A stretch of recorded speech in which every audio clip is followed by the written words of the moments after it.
Okay, and now we have a full HD sequence, and at the moment you can see right over or the top and the bottom we have a blank space. Okay, that means our footage is not large enough to fit this sequence setting, so our footage is of smaller size whereas our sequence is in full HD size.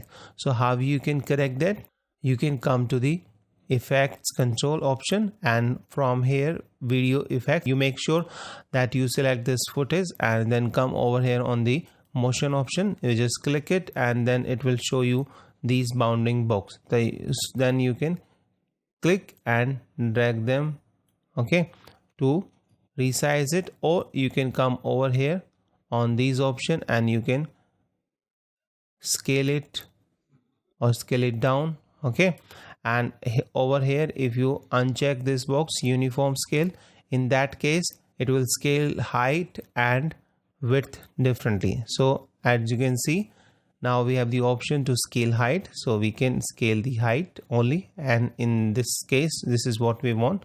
And here we have the option to scale width as well. All right, so we don't want that, so I'll reset it by clicking this reset parameter icon, and you can reset the entire one by clicking this reset effect. And now we have again our starting footage. All right, so I don't want that, so I'll scale the height to fit it in the view.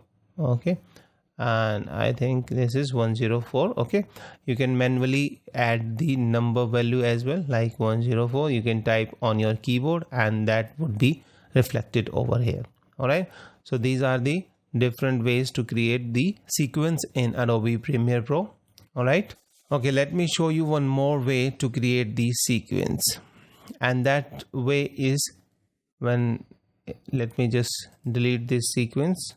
Okay, and you have a footage, this footage, and if you want to create a sequence out of it, just click and drag it on the timeline, and this also is going to create a sequence for you.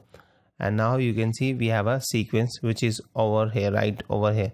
So if you want to rename this sequence, you can rename it whatever, or like project 1, so that you get that identification. All right, not with the footage, and that sequence would be reflected over here in the this timeline panel at the top. This is called project 1. Okay, so this is how we can create the sequence in Adobe Premiere Pro for editing. So thank you so much. See you in the next lecture.